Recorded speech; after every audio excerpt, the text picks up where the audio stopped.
Salut Yacine, bienvenue chez Rap Punchline. Salut Rap Punchline, ça me fait plaisir. Ouais, plaisir partagé. Déjà juste la première question, vu ta semaine un peu mouvementée, comment tu te sens?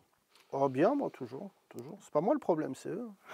Mais justement, ils te font subir peut-être un... Non, non, Ça enfin, va? tu vois, par les temps qui courent, par décence, il faut savoir qui souffre, qui souffre pas, tu vois, j'allais dire, c'est invivable évidemment, mais après, c'est un mal nécessaire, voilà. D'accord. Si tu le veux bien, on va revenir un petit peu sur ton début de carrière, Mhm. et notamment tes débuts à la radio, donc chez Génération. Ouais. Et déjà juste, tu peux nous expliquer comment tu arrives là, et des petites anecdotes du début un peu. Bah, je suis un mec de banlieue, j'habite avec mes parents au Mureau. Je fais de la radio depuis que j'ai 10 ans, de la radio pirate et compagnie.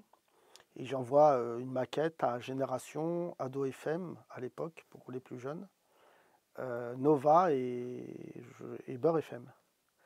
Et Génération, c'est pas mon premier choix d'ailleurs. Enfin, je pensais que j'avais le choix. Me font rentrer et je fais comment dire, le programme télé, l'horoscope. Et Thomas Barbazan, qui est dorénavant connu sous le nom de DJ Chelou, fait les flash infos. Et assez vite, on se retrouve à la tête de la matinale parce que l'animateur Laurent, qui est une légende de Génération, décide de nous laisser la matinale.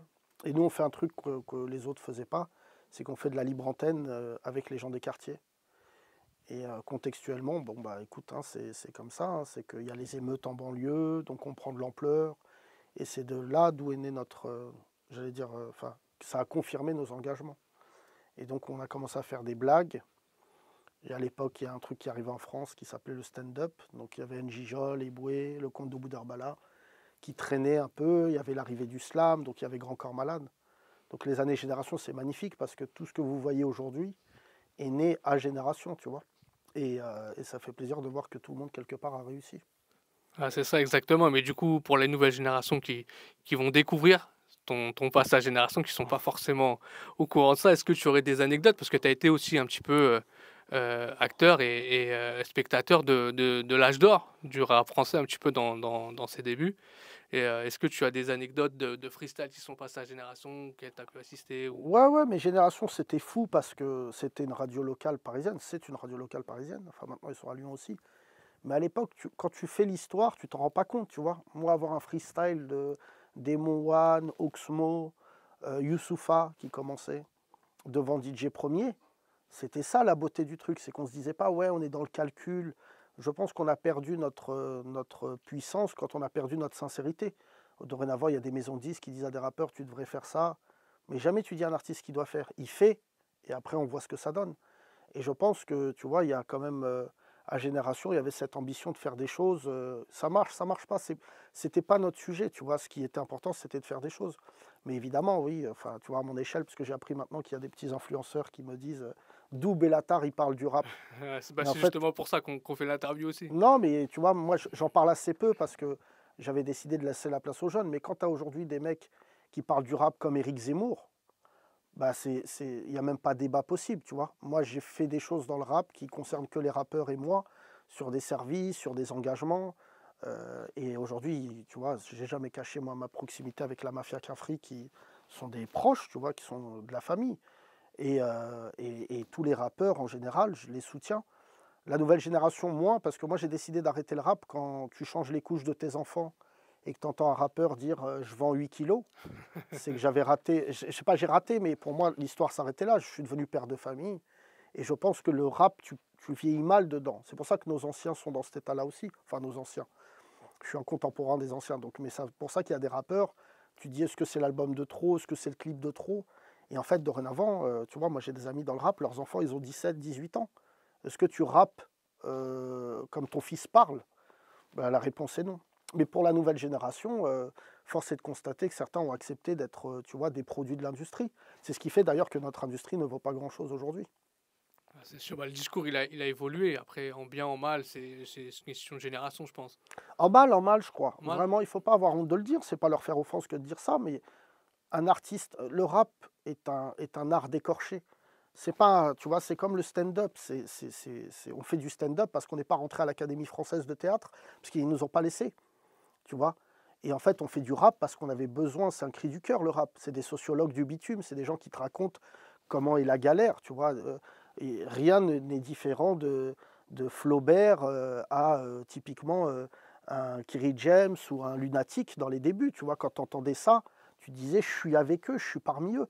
Et quand on a arrêté de raconter nos histoires, peut-être aussi parce qu'on a commencé à gagner de l'argent avec le rap français, mais par contre, vanter le deal, vanter les kills, les litres, les litrons, les machins, bah, ça amène à une jeunesse aujourd'hui que quand il y a l'extrême droite qui est aussi puissante, c'est même pas comment s'engager.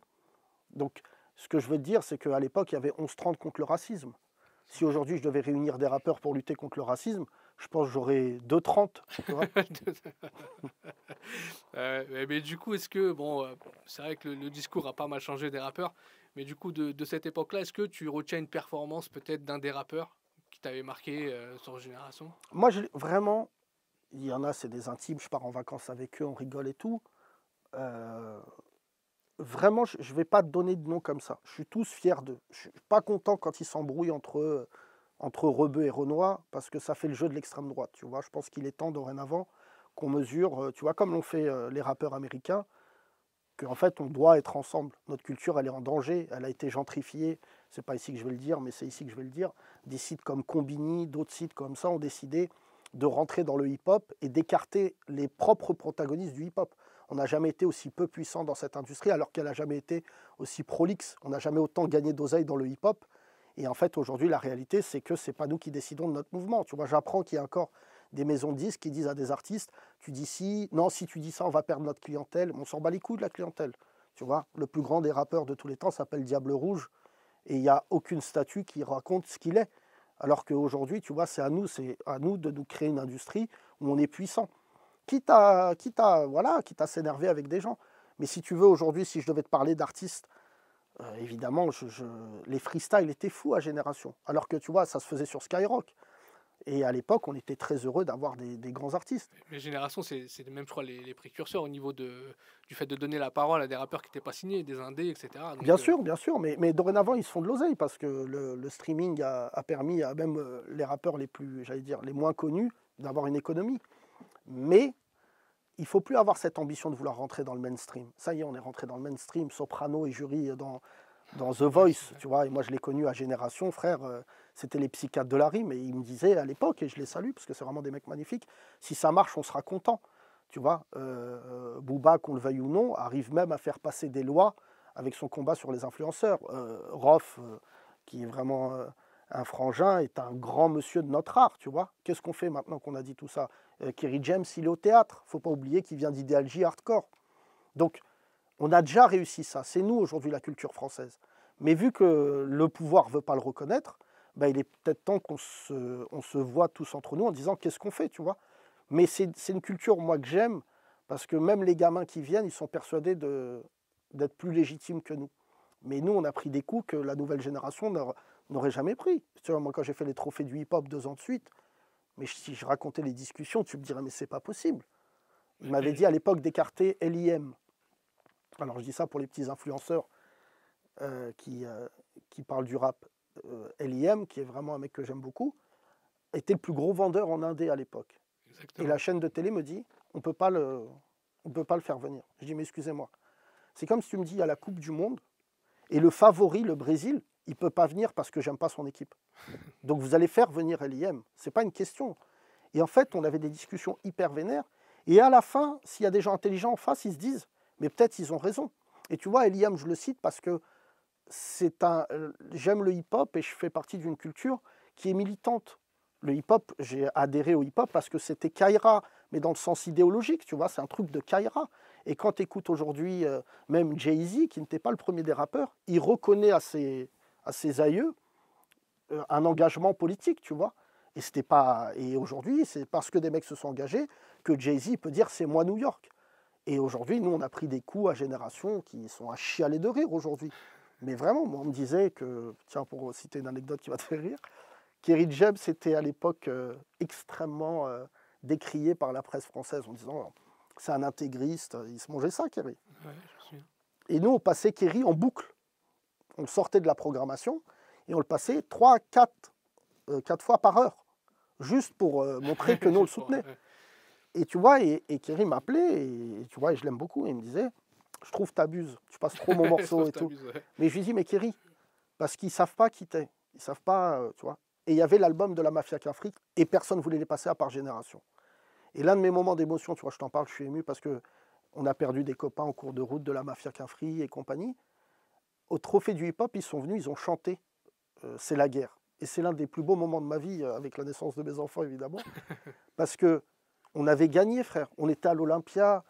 Tous ces mecs-là, tous de la mafia, c'est vraiment des mecs dans mon cœur. Et on se disait, regarde, frère, c'est ça notre Coupe du Monde. Et en face, ce qui était marrant, c'est qu'il y avait des gens qui n'étaient pas de notre culture qui disaient, mais pourquoi ils ont l'air aussi heureux? Mais parce que justement, ça, frère, c'est que pour nous, faire une avancée dans le hip-hop avec des gens comme ça, c'est plus difficile que ce que vous faites tous les ans dans vos pauvres victoires de la musique, qui, disons la vérité, ne valent plus rien, tu vois. C'est sûr, mais du coup, tu parlais du trophée de l'année du hip-hop. C'était légitime à l'époque que t'en sois le présentateur. Est-ce C'est que ça a gentil. été difficile? Tu te souviens un peu des critiques ou ça a été plutôt Non, bien j'ai même vu accueilli? là qu'ils ont ressorti des trucs de moi en disant que c'était pas bien, mais les amis, c'est pas une histoire de bien, pas bien. C'est une histoire que déjà, on est dans l'histoire. Il n'y avait pas eu de trophée, tout ça. Je regrette rien de cette cérémonie-là. Je l'ai fait, on l'a fait, je pense, de manière qualitative. Et faut, si tu veux critiquer, il faut au moins faire pareil. Tu vois, moi, je suis très respectueux du travail des uns et des autres. C'est deux souvenirs qui sont magnifiques.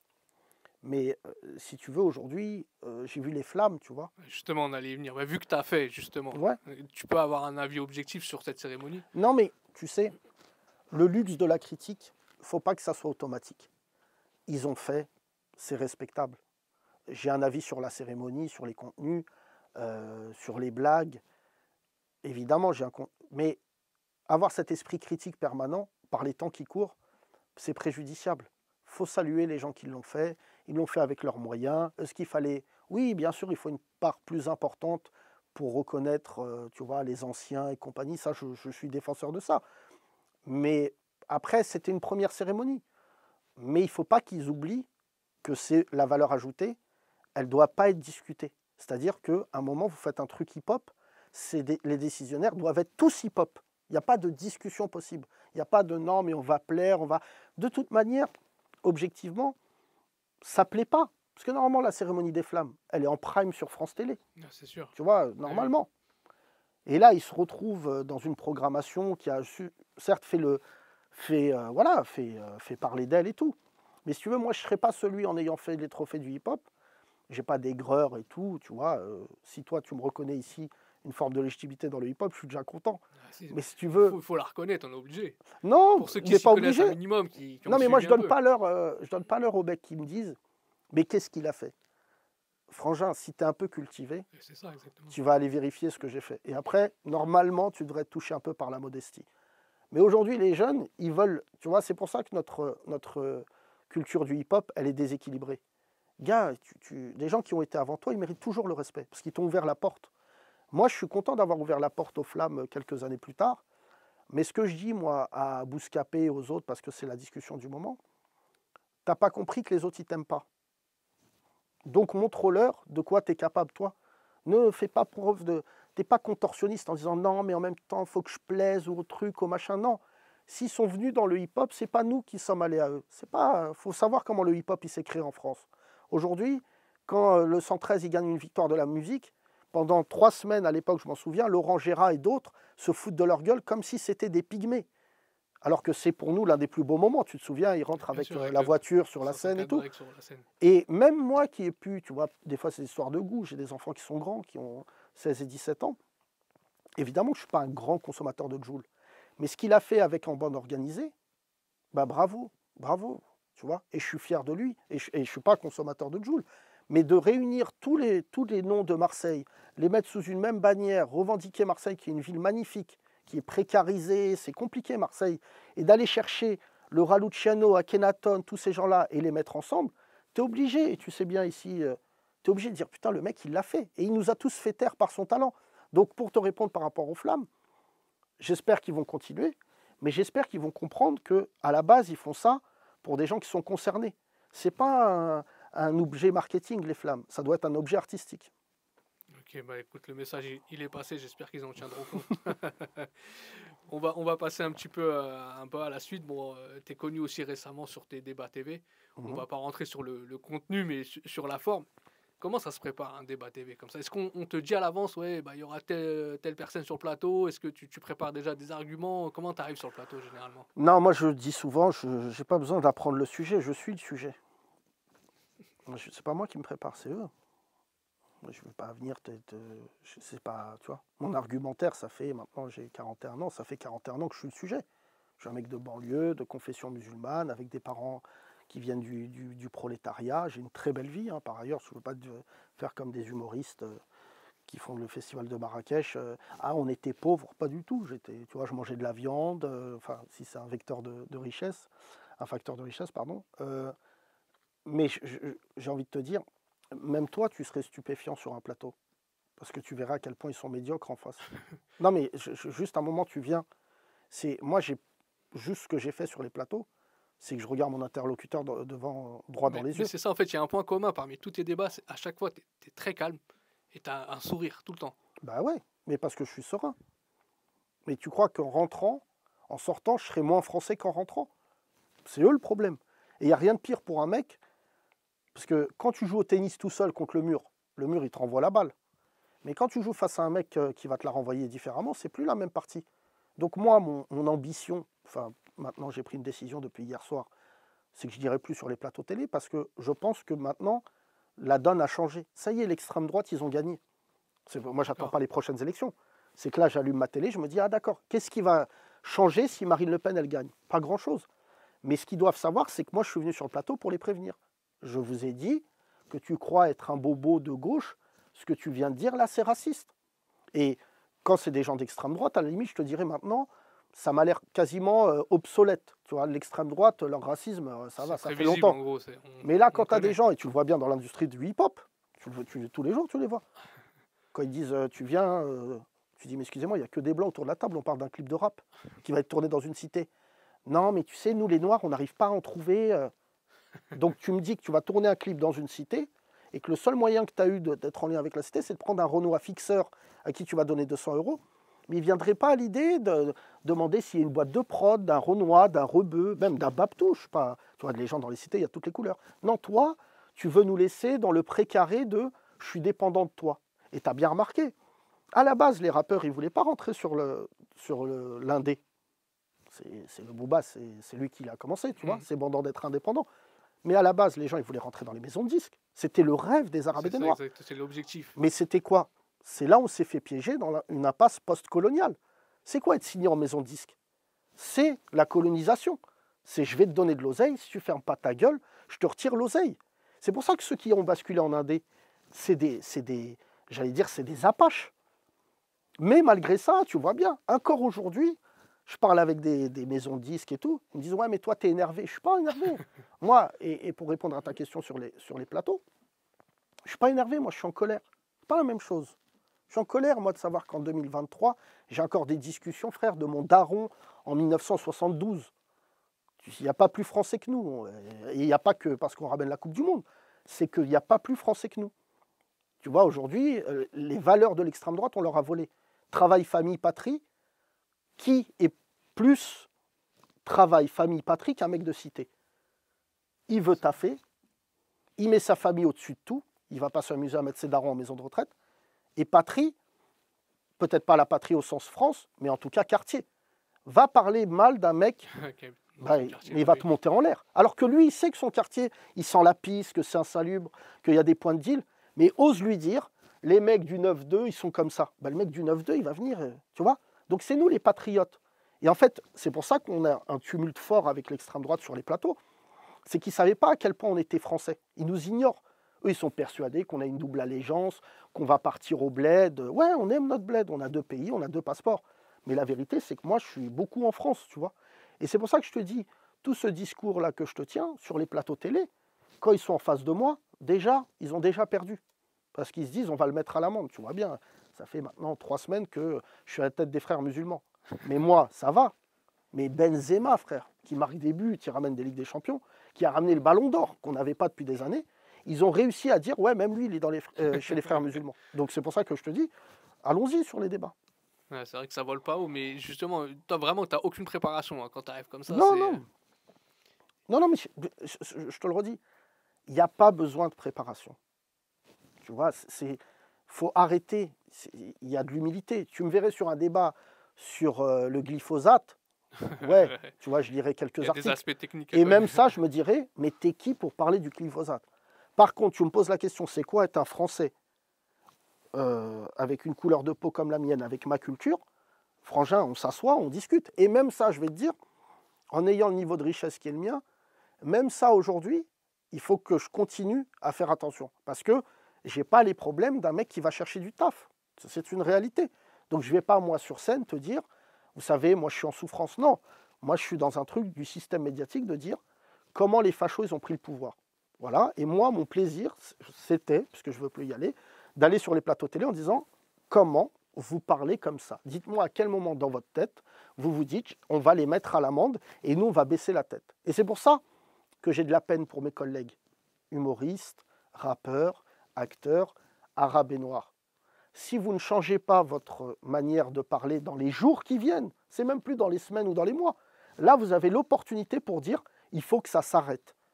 Il faut que ça s'arrête. Ce manque de respect de cette putain d'industrie, il doit s'arrêter. Et fraternellement, je te le dis ici, ce que vous faites c'est bien et tout, mais si on continue à aller, à dire mais moi je veux faire un film avec l'argent de Bolloré, ah d'accord, donc tu veux bien faire un film, mais en même temps tu critiques CNews. Copain, si on arrête avec Bolloré, on arrête avec Bolloré. C'est son choix éditorial à lui de faire ça. Ben moi, c'est mon choix en tant qu'artiste de me dire, je ne veux pas être payé par cette oseille-là. C'est Universal, Bolloré. J'appelle les artistes qui sont chez Universal de dire, mais frangin, tu me dis que tu es une Kaira, toi, dans ton album?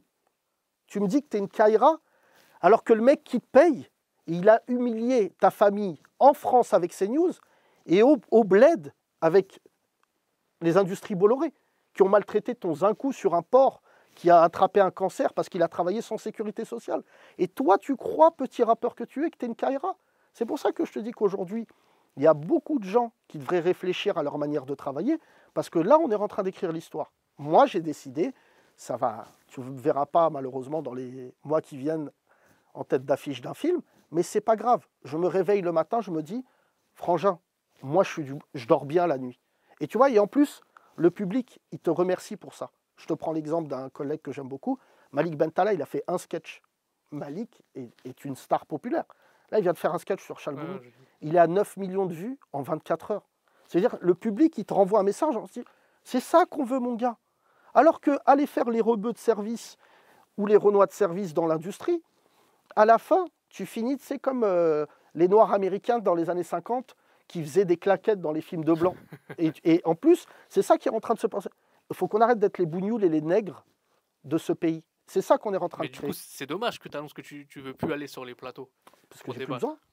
Parce que j'ai plus besoin. T'étais un des seuls qui arrivait à faire sortir de ses gonds un Eric Nolot, un ouais, Zemmour, un Messia. Mais tu sais, je vais te dire un truc. Sur Jean Messia, c'est moi qui l'ai créé. De A à Z. Avant l'émission, personne ne connaissait Jean Messia. Ça vous a plu, je l'ai appelé Chameau, c'est super. Je vais te dire un truc, et je vais essayer de ne pas trop être ému. Le gars a fait sa carrière après. Tout le monde m'arrête dans la rue en disant « Ah Yacine, Chameau, putain, ce que t'as fait et tout. » Il y a une part d'ego là-dedans, d'aller sur un plateau, éteindre un mec et tout. Quand il y a eu le décès de Naël, quand le petit il est mort, Jean Messia a lancé une cagnotte. Il a levé 1 600 000 euros. Quand il a fini de lever la cagnotte, j'ai pleuré, frangin. J'étais chez moi, j'ai pleuré tout seul. En me disant, mais Yacine, c'est toi ça. C'est parce que le gars, tu lui as donné de la lumière, qu'aujourd'hui, il arrive à créer l'un des plus grands scandales. C'est toi quand même, Yacine. C'est bien, évidemment, moi je prends ma part. Tu prends ta part de responsabilité là-dedans. Quand Cyril Hanouna m'a rappelé en me disant, tu veux faire un débat avec Jean Messia? Non. Et c'est pour ça que je ne ferai plus de débat face à un facho, parce que tu ne mesures pas la puissance que tu leur donnes derrière. Tu crées des monstres. Et je te conseille de lire Dr Frankenstein. Frankenstein, ce n'est que la conséquence de Dr Frankenstein. C'est un monstre qu'il n'arrive plus à gérer. Moi, des fachos, j'en crée plein. Nolo, il ne vaut pas grand-chose s'il parle tout seul. C'est parce que je suis là que ça lui donne une dimension. De base, ils ont été aussi créés un peu par Laurent Ruquier. Ouais. Non, mais Nolo, c'est un chômeur de prestige. Mais en tout cas, sur Jean Messia, la vérité, c'est que tu ne le connais pas. Avant ce débat, c'est vrai Ouais, qu'on et aujourd'hui, commence un peu. c'est de bon ton de frapper sur moi. Tous les fachos, ils parlent de moi, tu vois. Frère, il faut voir ce que ça crée chez tes interlocuteurs quand tu es rebeu Renault et que tu leur tiens tête. Ça les bousille. Et en plus, on parle français. Ils aimeraient me voir en Chalgoumi ou en Kaira, qui ne sait pas très bien jacter. Mais frère, on est des gens, on sait tous parler. Les gens, tu sais, la phrase qui me vexe le plus dans la rue, c'est quand les gens me disent « Tu parles bien, frère, tu parles bien français ». Mais les amis, je ne parle pas bien français. Je parle juste français. Parler bien français, être éloquent, c'est un autre truc. C'est que déjà, sur ce nombre de mots qu'on a dans notre vocabulaire, déjà on peut faire « Habille-toi bien, sois propre et parle correctement » sur la tête de homme que tu fais bugger ton interlocuteur. Et tu te souviens quand nos parents ils disaient cette phrase-là, on disait vas-y les darons. Mais c'est vrai, frangin. Tu vois, c'est vrai. Et moi, c'est ça que j'inculque à mes enfants. C'est ça que mes parents m'ont inculqué. Et nos parents, ils n'avaient pas nos mots pour tenir tête. Tous, nos darons, ils se mangeaient des mises à l'amende. Bien sûr. Et récemment, je me suis dit, heureusement que je n'étais pas là à l'époque. Hein. C'est-à-dire, heureusement que quand j'accompagnais ma mère qui était femme de ménage, et je voyais ses patrons dire, excusez-moi, vous pouvez laver là partout. Et ma mère, elle n'avait même pas le français pour dire, je dois aller chercher mon autre fils à l'école. Tu te souviens, c'est nos darons, Oui, quoi. bien sûr. Et en fait, là maintenant, ma fierté, c'est qu'on est capable de dire non. Moi, je connais plein de gens qui disent à leur patron non, parce que je rentre chez moi. Oui, mais vous allez voir, je vais vous faire ça. Prenons un avocat. Tu as déjà vu, toi, tes darons dire Ah, je prends un c'était mort. avocat. À l'époque, c'était pas ça. Voilà, C'était et c'est pas pour ça que je te dis qu'aujourd'hui, je ne vais pas parler de moi malgré l'interview, mais je sais ce que ces interviews, elles déclenchent. Je sais ce qu'elles.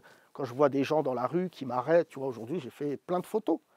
Et que les gens, ils sont là en disant tu te rends pas compte, frangin, moi, au taf, c'est dur. Et de te voir sur un plateau télé, ce que ça procure en moi, c'est ma plus grande fierté. Et c'est pour ça que je te dis qu'aujourd'hui, ce n'est pas une histoire d'oseille. Il y a des rappeurs qui regardent cette interview, qui sont beaucoup plus riches que moi. Mais est-ce que c'est ton argent?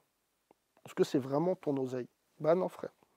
Moi, c'est mon argent que j'ai dans ma poche. Quand je me réveille le matin, c'est moi qui décide. Alors que toi, tu sais pertinemment que si tu prends position politique, il y a un mec qui va t'appeler, il va te dire c'est pas contre toi, mais on va arrêter.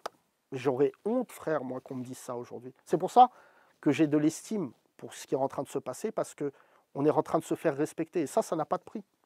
Mais je pense que le point commun, même avec ce que je viens de dire, entre les humoristes et le rap, c'est tant qu'on est en indé, je pense qu'on a encore le poids de sa parole. En fait, dès que tu es signé, t'es plus maître de ce que tu Mais peux signé ou dire. pas. Moi, je vais pas. Moi, il y a plein d'artistes, frère, qui m'appellent, qui m'envoient des messages, qui me disent ouais, t'es sulfureux. Évidemment que je suis sulfureux, frère. Évidemment. Moi, c'est mon deuxième nom, c'est sulfureux. Non, mais parce qu'à un Mais moment. j'ai l'impression que tu conçois un peu le stand-up, un peu comme le rappeur que tu aimais bien avant, c'est-à-dire les rappeurs engagés, Bien etc. sûr. C'est-à-dire le stand-up, tu le conçois pas sans engagement, quelque part. Bah, il y a un rappeur qui a parlé. Est-ce qu'on peut faire du rap sans être engagé? Ouais. Tu te souviens de cette phrase? Bien C'est sûr. Zoxy, ça. Est-ce qu'on peut Frangin. prétendre faire du rap sans prendre position? Voilà, Il y avait exactement. Ouais. Arsenic aussi qui disait ça. Et donc aujourd'hui, la vérité, c'est que un artiste qui n'est pas engagé, ça s'appelle un géo de Club Med. Non mais vraiment, frangin, si un artiste fait ce qu'il fait, c'est parce qu'il provoque en toi une émotion, bonne ou pas bonne. Il y a une phrase qui dit, l'art pose des questions, il n'y répond pas. Tu es déjà passé devant un tableau et tu te dis, waouh, ça a réveillé en moi des trucs. Moi, quand je vois mes copains humoristes, enfin mes copains, ce que j'en vois, je sais qu'ils sont tristes, parce qu'ils m'envoient des messages derrière, en disant, mais moi je rêverais de parler comme toi. Mes frères, monte sur scène. Fais-le. Fais-le, frère. On serait en Iran. Je te dirais, c'est chaud. Mais l'humoriste, il s'intercale dans un endroit, dans l'angle mort de la société. C'est-à-dire que l'humoriste, il prend du recul et il dit, voilà vos manquements, voilà vos manquements. Quand moi, je vois des mecs qui disent, je vais aller en Palestine aider les frères. Mes frères, tu es au chômage depuis 7 ans. Est-ce que tu penses que les Palestiniens, ils t'attendent? Quand je vois des feuges avec qui on a grandi, douter de la francité d'un musulman avec qui ils sont collègues en 2 jours parce qu'il y a eu ce qui s'est passé avec le Hamas. Moi, je suis ton collègue. Tous les jours, tu me vois. Et soudainement, tu me dis que je prête allégeance à un mouvement politique, le Hamas que je ne connaissais même pas. Regarde, et c'est là où l'humoriste, il intervient. Tu sais, il sépare l'humoriste. Il dit, voilà, voilà. Et c'est pour ça que je te dis qu'aujourd'hui, les rappeurs, et tu le vois bien, vous êtes les mieux placés pour le savoir, les rappeurs, les humoristes, tu as remarqué que là, tu ne les entends pas beaucoup. Parce qu'ils sont piégés par le non-engagement. Le showbiz, les ressois, les queutrues. Et en fait, maintenant, ils sont en train de se dire, comment je vais rebrancher la prise? Comment je vais revenir dans le narratif collectif? Et tu es venu voir le spectacle. Moi, tous y viennent et ils me disent comment je peux m'engager? C'est trop tard. Je t'avais dit de ne pas aller au Marrakech du Rire. Non, mais je t'avais dit de ne pas aller te retrouver dans une émission populaire où on t'explique, n'oublie jamais, que tu n'as pas le droit de prendre position et que tu n'as pas le droit de parler de racisme ou de trucs comme ça. Ah, c'est dit clairement, ça. Bien sûr, c'est dit clairement. Bah, frère, de toute manière, tu vois bien le Marrakech du Rire. Voilà, aujourd'hui, la vérité, c'est que c'est fini dans la tête des gens. Là, aujourd'hui, et c'est par sympathie envers le festival que je dis ça, c'est mieux pour eux qu'ils ne reviennent pas pendant quelques temps. Parce que nous, là, tous, le peuple, on attend des engagements. Tu vois, toi, un Paul Mirabel arrive à dire « Salam alaikum ». Alors, je vois un arabe et il me dit « Je veux un scooter ». Tu vas dire hey, « Gros, t'as vu, toute l'année, on a la tête comme ça par le racisme. » Donc aujourd'hui, les gens, et moi je le vois dans ma salle, les gens, ils rigolent plus. Ils veulent rire, mais d'une autre manière. Ils disent « Non, non, non, gars. Aux États-Unis, ils ont des humoristes qui cassent tout. En Angleterre. Et nous, en France, on est encore dans la blagounette. Vous savez, j'ai pris un appartement. Bah, dans la petite annonce, il faisait 50 mètres carrés. Je rentre. Ah bah dis donc, ça fait 12 mètres carrés. Non, s'en bat les couilles. Prends ton appart. Nous casse pas les couilles, tu vois. Et c'est pour ça que je te dis qu'aujourd'hui, le public s'est engagé politiquement avant les artistes. C'est pour ça que les artistes, tous, oublie pas, vont être balayés. Là, tu vas vivre quelque chose que tu n'as jamais vécu de ta vie.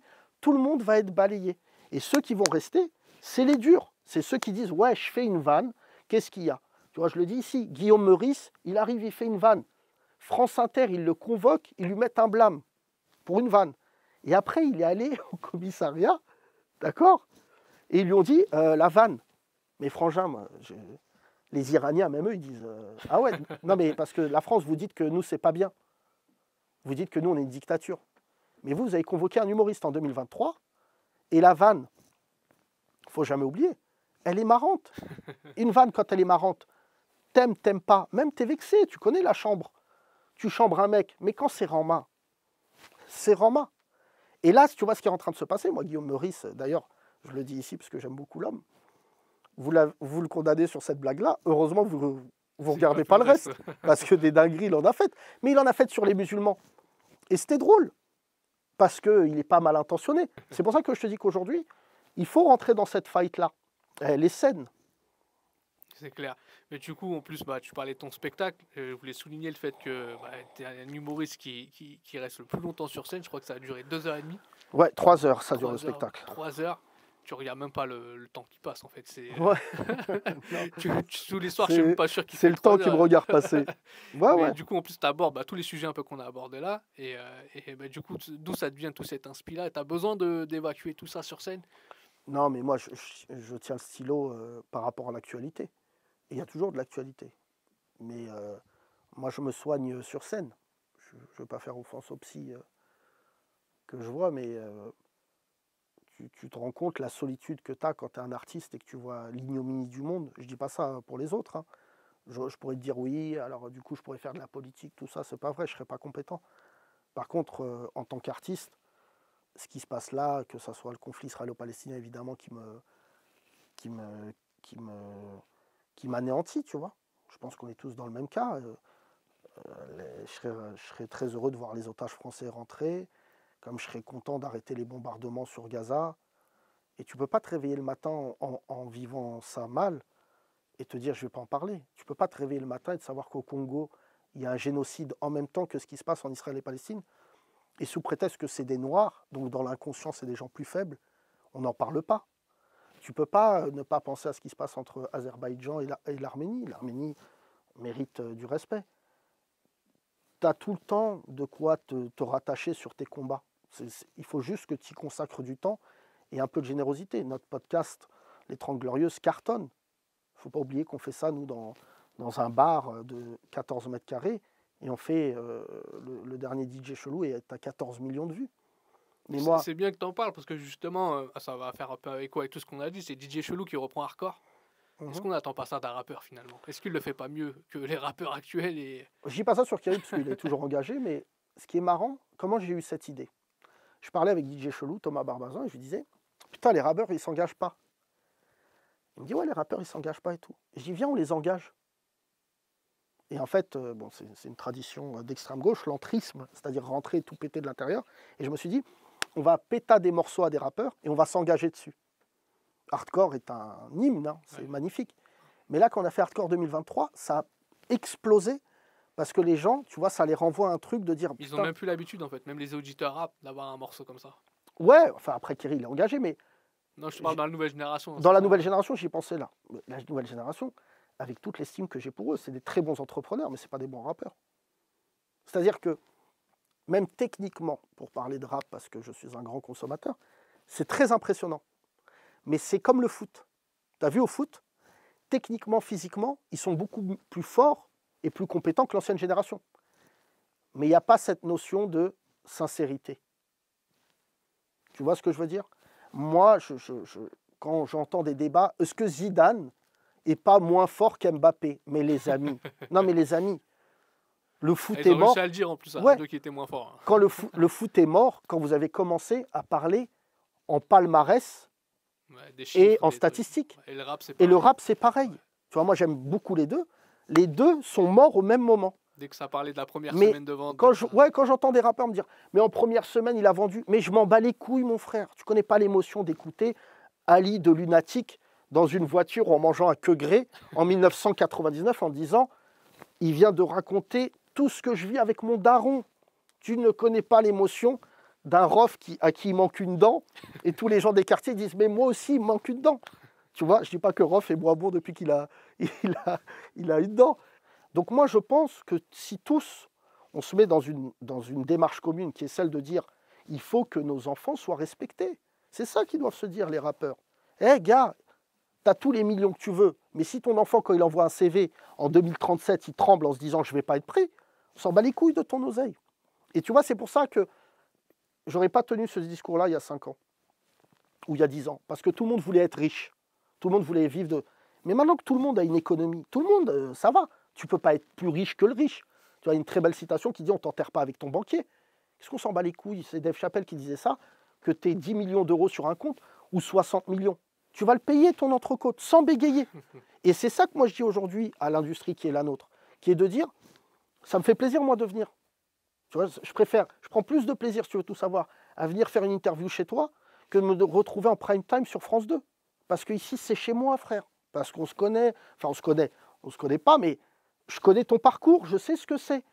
Et normalement, quand j'étais aux États-Unis, quand j'avais bossé aux États-Unis, quand j'avais appris qu'Eminem, il allait faire des freestyles dans la radio dans laquelle il a commencé à Détroit, alors qu'il est Eminem, il pourrait dire, moi, ça y est, les gars. Non, non, gars. Tu vois, moi, quand je regarde les Américains, je me dis, putain, pour un pays protestant conservateur, n'importe lequel d'entre eux, il a une estime du mec avec qui il a commencé qui dépasse l'entendement. Tu vois, ils disent, tu vois, c'est ce mec-là, c'est grâce à lui, tu vois. Alors que nous, en France, quand il y a un mec avec qui tu as bossé, limite, tu dis, faut limite pas qu'il me reconnaisse. Eh gars, et la reconnaissance du ventre, je te jure, ça fait du bien. Et qu'on le veuille ou non, c'est pour ça que je te dis, j'ai confiance, moi, dans l'avenir, dans la séquence qui se passe. Je ne sais pas si je serai en vie avec vous pour le vivre. Mais les belles choses, elles arrivent. On est en train de s'affirmer. Et tu vois, la question, c'est une phrase qui revient beaucoup dans les engagements politiques à travers le monde, c'est la question de l'autonomie. Ce n'est pas un petit mot. C'est plus fort que l'indépendance. L'autonomie, c'est est-ce que tu es capable aujourd'hui d'être seul, de ne plus dépendre de qui que ce soit. Et pour conclure cette interview, je te citerai Aimé Césaire, qui est un grand homme, qui disait « L'heure du nous a sonné ». L'heure du nous a sonné, frangin. Moi, aujourd'hui, j'ouvre une radio le 1er janvier, une nouvelle radio. J'ouvre une appli. Les gens qui veulent que ça change, ils téléchargent mon appli. Je ne suis pas obligé d'aller à France Inter à 7h50 pour lui dire que je ne suis pas un intégriste. C'est que si déjà tu penses ça de moi, déjà je t'emmerde. Et Aimé Césaire avait dit déjà, le nègre, il t'emmerde. Si tu me reçois sur ton plateau et que tu as déjà dans ta tête l'idée que je ne suis pas quelqu'un de bien, c'est que c'est toi le problème. Donc on doit créer nos médias. Et moi je suis le premier, et j'en veux à beaucoup de mes prédécesseurs. Normalement, frère, on devrait avoir 4 radios, 3 télés, des festivals. On a quoi, frère? Ils arrivent, quand il y a une polémique, à nous éliminer. Je ne suis pas le plus grand consommateur de Frisk Orléans, mais sur la tête de ma mère, que s'il fallait manifester une semaine devant le Zénith, je l'aurais fait. Donc vous réveillez le matin, et vous dites que ce rappeur-là, d'un coup, soudainement, mais Frisk Orléans, tu le veux pas. Il a rempli un Zénith, les amis. Hein. Ce n'est pas un artiste de la chanson française blanc qui a fait une demi-salle en disant « Ah, je remplis pas la salle parce que l'époque Frisk Orléans, c'est rempli. » Donc tu dis à 6000 personnes, vous fermez vos gueules. Et bien tu vois, la justice a donné raison à Frisk Orléans. Son concert va avoir lieu. Alors oui, les punchlines, des fois, elles sont plus provoques que, tu vois, mais tu ne peux pas éliminer un artiste comme ça. Et tu vois, et c'est ça qui fait que, mine de rien, on a gagné des batailles idéologiques. On a gagné la bataille. Et, je le redis ici, ça ne fait pas de nous des antisémites, ça ne fait pas de nous des racistes anti-blancs. C'est juste, on ne demande pas que les autres soient sanctionnés. On demande à ce que nous, on ait le respect que vous donnez aux autres. Et tout le monde pareil. Ouais, tout le monde pareil. Moi, je ne sais pas, j'ai grandi en France. Liberté, égalité, fraternité, vous les avez mis sur toutes les mairies. Et vous me demandez de ne pas être libre, de ne pas être dans l'égalité et de ne pas être concerné par la fraternité. Ben, venez, on gomme et on écrit « Les Arabes et les Noirs, fermez vos gueules ». Non, mais comme ça, au moins, on part d'un postulat commun. Merci les amis.